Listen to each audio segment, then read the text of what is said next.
Students, उम्मीद करता हूँ कि आप सब खैरियत से होंगे।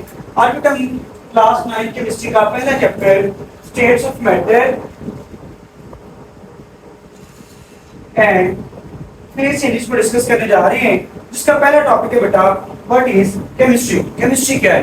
Chemistry is a branch of science. Chemistry science की ब्रांच है व्हिच डील विद द, किसके साथ डील करती है बेटा? Properties, composition and structure of substances. आप किसी भी सब्सटेंस की बेटा जब तीन चीजों पर डिस्कस करते हैं, first of all properties, second one composition and third one structure, तो वो बेटा क्या बनती है? केमिस्ट्री। अब बेटा इसके अलावा it also deals with the physical and chemical changes in matter. अब बेटा कोई भी मैटर है उसकी दो तरह की प्रॉपर्टीज होती है, एक फिजिकल प्रॉपर्टीज और एक केमिकल प्रॉपर्टीज। अगर किसी भी मैटर की, किसी भी सब्सटेंस की फिजिकल प्रॉपर्टीज के अंदर चेंज आएगा तो वो बेटा कौन सा चेंज होगा? Physical change. और अगर किसी भी सब्सटेंस की, किसी भी मैटर की केमिकल प्रॉपर्टीज के अंदर चेंज आएगा तो वो होगा केमिकल चेंज। और इसके साथ साथ हम क्या स्टडी करते हैं? लॉस और प्रिंसिपल्स व्हिच गवर्न, जो अलाउ करते हैं इसको, दीज चेंजेस।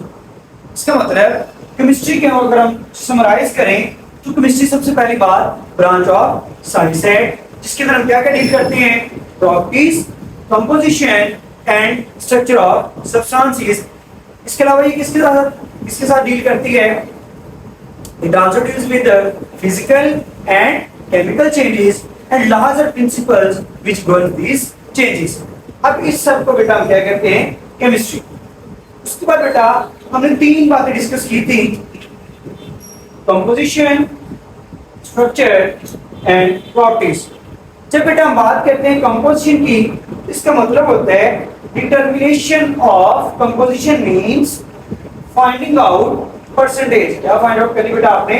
परसेंटेज इसकी elements and compounds in a sample of matter. आपके पास जो भी सैंपल मैटर दिया गया है उसके अंदर एलिमेंट और कंपाउंड की परसेंटेज को फाइंड आउट करने का नाम है कंपोजिशन। सेकंड वन है स्ट्रक्चर। स्ट्रक्चर का मतलब है कि जो भी आपके पास मैटर है, जो भी सब्सटेंस है, उसके अंदर अरेंजमेंट ऑफ एटम्स क्या है? Arrangement of atoms in matter is called structure. And last one properties. Properties के बारे में बेटा बात करें तो जैसे कि मैंने आपको स्टार्ट में बताया था, दो तरह की प्रॉपर्टीज होती हैं, physical properties and chemical properties. Physical और केमिकल प्रॉपर्टीज की बेस पे बेटा हम डिफाइन करते हैं physical change and chemical change. अगर किसी भी सब्सटेंस की फिजिकल प्रॉपर्टीज में चेंज आ रहा है तो वो बेटा फिजिकल चेंज है, और अगर किसी भी सब्सटेंस की केमिकल प्रॉपर्टीज के अंदर चेंज आ रहा है वो केमिकल चेंज है। अब जब भी आपने जब फिजिकल चेंज करवाना है या केमिकल चेंज करवाना है, उसके लिए आपको बेटा करवानी पड़ेगी अब्जॉर्प्शन या फिर एवोल्यूशन। अब्जॉर्प्शन का मतलब है जज़ब करवानी पड़ेगी, एंडोथर्मिक प्रोसेस होगा, और एवोल्यूशन का मतलब है इवॉल्व होगी, रिलीज होगी। उस बेटा प्रोसेस के लिए भी एनर्जी को या तो अब्जॉर्ब करवाना पड़ता है या रिलीज करवाना पड़ता है। उस वक्त बेटा फिजिकल या केमिकल चेंज आता है, और जब फिजिकल या केमिकल चेंज आता है तभी बेटा फिजिकल और केमिकल प्रॉपर्टीज चेंज हो जाती है। तो केमिस्ट्री क्या है समझ आ चुका होगा, कंपोजिशन, स्ट्रक्चर और प्रॉपर्टीज के हवाले से आपका कॉन्सेप्ट क्लियर हो चुका होगा। कल लेक्चर में बेटा हम बायोकेमिस्ट्री डिवाइडेड इनटू ब्रांचेस हमारा टॉपिक होगा, और उसके अलावा हम कौन कौन सी ब्रांचेस हैं उन सबको डिफाइन करेंगे, उनके एप्लीकेशंस को स्टडी करेंगे। स्क्रीनशॉट ले लीजिए ताकि आपके नोट्स बनते जाएं। अपना बहुत सारा ख्याल रखिएगा।